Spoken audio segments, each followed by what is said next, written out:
Greetings and welcome to the Portraits in Fitness channel. My name is David. It's been a while since I posted a video. Kind of felt like I was dealing with a bit of writer's block, and I actually recorded a bunch of videos and they're in the can, but I never finished editing them. They just didn't feel like they expressed what was really on my mind and what I wanted to say. But a comment by somebody on one of my more recent videos before I took a bit of a hiatus, thanks to writer's block, the comment was about my video, or below the video that I made, which is titled, "Is Carnivore Long-Term Unhealthy?" And the commenter made a note about the condition of slaughterhouses and then took a little jab at me as well and said, well, you don't look healthy either. And I just want to address that for a moment. I'll be the first to admit that I am not as healthy feeling or looking as I set out to be and I want to be. But this got me thinking of a teaching moment, perhaps, that I can propose to the commenter and also anybody else watching. And that is, where am I at the moment? Well, that really depends on where I came from. Let's take somebody who might be 380 pounds. You might look at them and think, wow, that's an obese person. That's somebody with a health problem. But maybe you don't know that they're off their diabetes medicine or have reduced it. Maybe they're off statins. Maybe they were unable to even get up off the couch or out of bed previous to that, except maybe to waddle over to the door to get their DoorDash delivery because they were 700 pounds. Maybe they were unable to sleep without a CPAP machine. Have they made progress? Are they in better shape? Are they in better condition and in a better place than they were? That's where I feel I'm not being defensive in responding to this person. I want to ask the question, when you look at somebody, do you know where they've been? So in addressing these comments that I don't look healthy, I admit it, and I can take the criticism. I don't look or feel as healthy as I want to be. I want to feel completely vital. I want to rip the sheets off the bed every morning and rip open the curtains and run outside at the crack of dawn and get some very healthy first light. And I want to stare right into the sun at sunset and enjoy all the accomplishments that I've already put in my back pocket for the day. I want my scale, my body composition scale, when I get on it, to stop telling me that I'm fat or I'm obese. Yeah, I want better for me, and I'm trying. And I draw on my experience as both an athlete, endurance athlete, and a coach to point out that when you look at somebody or something, and you look at where you want to go, you have to consider where they are now, how they got there, the mistakes they've made in the past, the setbacks they've had, the state of their health, their nutrition, their mindset leading up to that point. As a coach, if someone comes to me and says, hey, I want to run a marathon, I'm not just going to throw a training program at them and expect that they can do it. I need to know what they've done in the past, what their expectations are, and most importantly, where they are at the moment. They might be super fit right now. They might be doing a long run of 20 miles, in which case we only need to ramp up to 26 and probably don't even need to do that in training. Or they might only be at 5K right now. They might be completing that 20 miles during training, but only at a really slow pace. So we need to ramp them up to race pace. If they've never run before, maybe we start with a 5K. You have to know where they are and where they've been. Maybe they have no running background and they need to start out with something that's low impact first. Maybe they need to shed 50, 75, 100 pounds before they even venture out onto the roads and do any running. They need to work on the elliptical trainer. So the point is that really there's no static condition that we're looking at when we're looking at health. And I think carnivores will appreciate it as well when somebody says, how do I start carnivore? There's no one size fits all answer because everybody comes from a different place. Everybody has different goals, and there are different answers for everybody. And sometimes we need to go in stages to achieve what we want to and reach our goals. We are living fluid lives. We're constantly tweaking. We're making changes.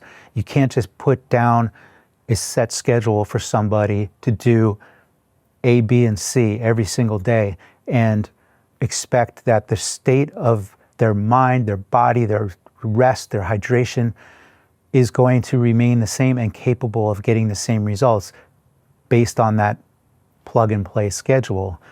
So what I want to note here is that, sure, maybe I don't look as healthy as I can be. I still have some skin issues. I'm still breaking out a bit.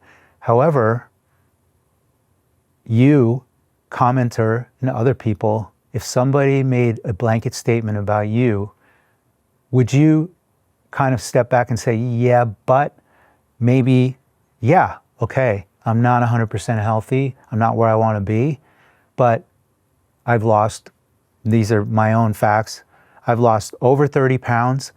I can barely keep my pants on. I got to go shopping because I've lost about 4 inches from my waist. I'm not hungry between meals. I don't snack. I'm not hangry. I stopped drinking alcohol completely, totally off the table, gone. I'm giving away wine. If anybody in my area wants some wine, I got some really good freaking wine. I feel so much better. And there's a lot of intangible things. My body composition scale is telling me that I've lost fat. It's telling me I've lost subcutaneous and visceral fat, and the weight has come off. But what's really important is how I feel. I'm sleeping better. I wake up most of the time without the alarm getting me up, and I respond to it. I just get up and I do things. I'm more proactive. I've always been a procrastinator my entire life. I'm totally proactive now.